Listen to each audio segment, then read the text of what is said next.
तो आज हम थोड़ा सा सी लैंग्वेज को देखते हैं कि सी लैंग्वेज असल में क्या है, क्योंकि डेटाबेस के साथ सी लैंग्वेज भी लेके साथ चलेंगे तो एक चैप्टर 2 उनके ख़त्म है तो इसको भी साथ लेके चलेंगे। अच्छा, सी लैंग्वेज को डेवलप किया डेनिस रिची ने।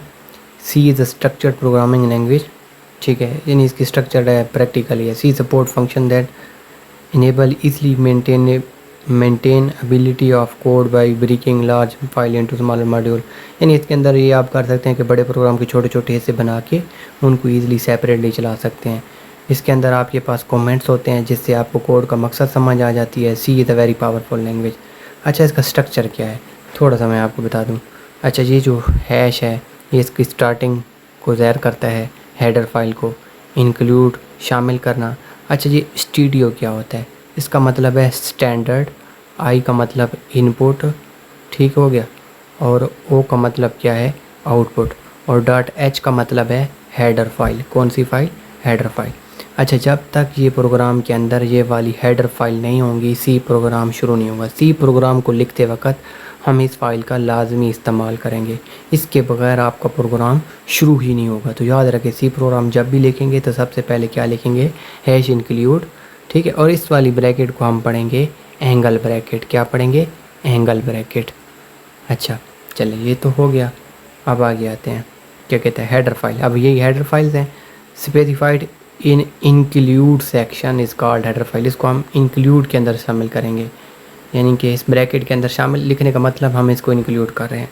These are pre compile file that has some function define in them, यानी ये कंपाइलर को बता देती हैं कि इसमें इनपुट एंड आउटपुट होगा, यानी we can call those function in our program. अगर यहाँ पे सेकंड फंक्शन हो, यानी पहले स्टूडियो डॉट एच तो हम लिखते हैं ना, इसके बाद हम मैथ डॉट एच लिख देंगे जिसका मतलब वो मैथ का प्रोग्राम होगा।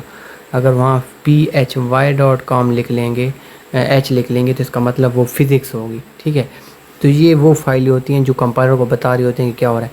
अच्छा, पहला पार्ट तो ये हो गया, ठीक है, पहला पार्ट क्या हो गया, ये आपके पास हो गया हैश इंक्लूड। अच्छा, इसके बाद आता है वॉइड मेन। क्या आता है? Void main. अच्छा, एक ही लाइन पे लिखना है, मैं 2 लाइनों पे लिखी हूँ। अच्छा, वॉइड मेन। अब वॉइड मेन के बाद हम ये वाली ब्रैकेट रखते हैं और इसके बाद कुछ भी नहीं आता।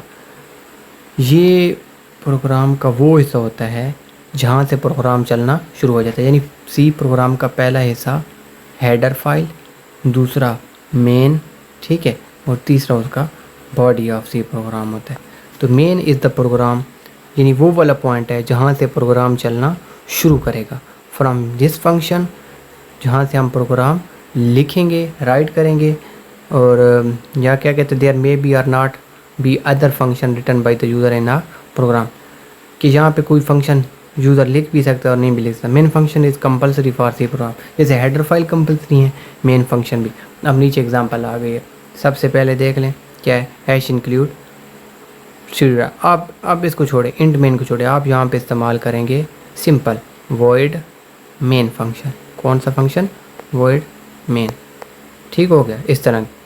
उसके बाद ये तीसरा पार्ट जो पड़ा हुआ है ये इसकी बॉडी है। क्या है? प्रोग्राम की बॉडी, यानी प्रोग्राम की 3 से 1, ठीक है, वर्ड मेन 2, और ये स्ट्रक्चर्ड वाला कितना हो गया? 3। इन 3 चीज़ों से आपका प्रोग्राम मिलके बनेगा। अच्छा, रनिंग सी प्रोग्राम। जब भी आपको प्रोग्राम चलाना होगा सबसे पहले आप टाइप करेंगे, टाइप करने के बाद आप उसको सेव करेंगे, ठीक हो गया। सेव करने के बाद आप उसको कंपाइल करेंगे, कंपाइल करने के बाद अगर उसमें कोई एरर ना हुआ तो वो चल जाएगा। यानी ये वो बेसिक स्टेप हमें बता रहा है, क्योंकि हमें सी लैंग्वेज के बारे में इतना तो पता हो कि हम क्या कर रहे हैं, ठीक हो गया। तो इसके बाद थोड़ा सा मज़ीद आपको बता दूं कि कमेंट्स क्या होता है। मैंने कोई भी कोड लिखा, मैंने लिखा जैसे वर्ड मेन, क्या लिखा? Word main. अब इसके आगे जब मैं डबल स्लैश लगाऊंगा और मैं लिखूंगा कि इट इज़ मेन फंक्शन, सिर्फ अपनी याद दहानी के लिए कि ये मेन फंक्शन है, और उसके बाद ये वाला अगर मैंने एक से ज़्यादा लाइन के ऊपर कमेंट लिखना है, उसकी डिटेल लिखनी है, तो मैं ये वाला यानी बैक स्लैश, ये इसको पढ़ते हैं फॉरवर्ड स्लैश और स्टैरिक। अब इधर से जो भी आप लिखते जाओ और जहाँ आपने एंड करना होगा वहाँ फिर इस तरह का एक स्टार लगा के आपने एंड कर देना है। तो कमेंट्स 2 किस्म के होते हैं सी लैंग्वेज में, एक सिंगल लाइन कमेंट्स होता है, एक मल्टी लाइन कमेंट्स होता है।